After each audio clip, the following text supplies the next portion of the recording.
श्री गणेशाय नमः।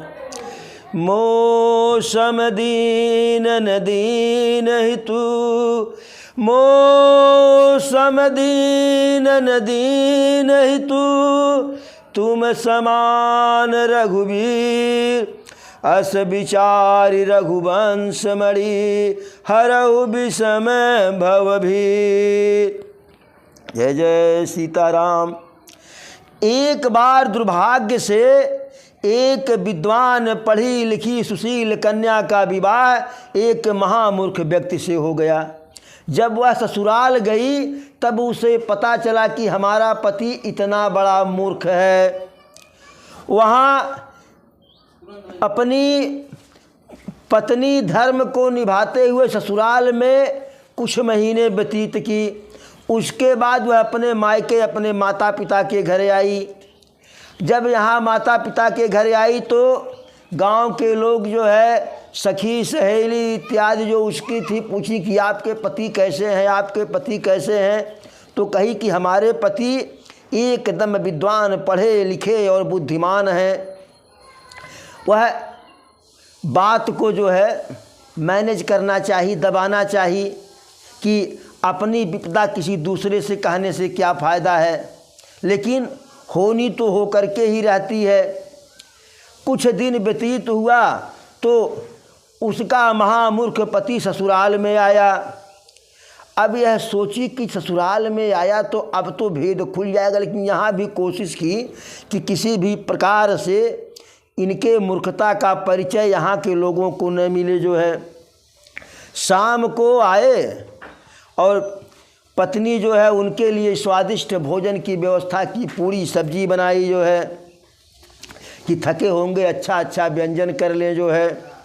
तो भोजन करने के लिए जैसे ही पत्नी उनको बैठाई जो है, पत्नी स्वयं चूल्हे के पास बैठ करके भोजन बना रही और ताज़ी ताज़ी पूड़ियाँ जो है निकाल करके अपने पति को दे रही है।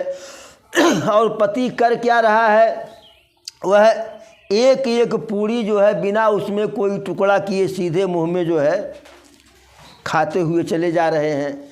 अब जो उस कन्या की जो सहेलियां थी वहाँ बैठी हुई थी, मुस्कुरा रही थी जो है। अब पत्नी सोची कि हम सीधे कैसे कहें कि पूड़ी को तोड़ करके खाओ जो है। तो वह इशारे से जो है अपने दो उंगलियों को उठा करके कही जो है, उंगली द्वय उठाई गंवारपन पति को देख, कि एक एक पूड़ी के ग्रास द्वय द्वय करे जा।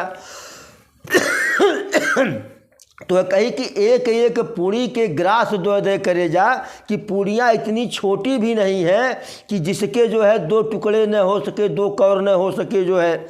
अब पति महामूर्ख था जो है, वह सोचा कि हमारी पत्नी कह रही है कि पूड़ी छोटी छोटी है और दूर से आए हैं, थके होंगे, भोजन भूख लगी होगी, तो एक एक पूड़ी क्यों खा रहे हो, दो दो पूड़ी खाए जाइए जो है।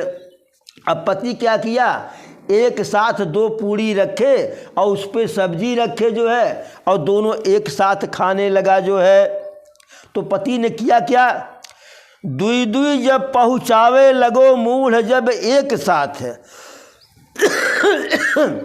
जब दो दो पूड़ी एक साथ खाने लगा तो पत्नी को लगा कि अब तो हमारी बेइज्जती होनी सुनिश्चित है, क्योंकि उसकी सहेलियां मुस्कुरा रही हैं। दुई दुई जब पहुँचाने लगे मूढ़ जब एक साथ, तो माथ ठोक कह लियो लाज सो डरे जा।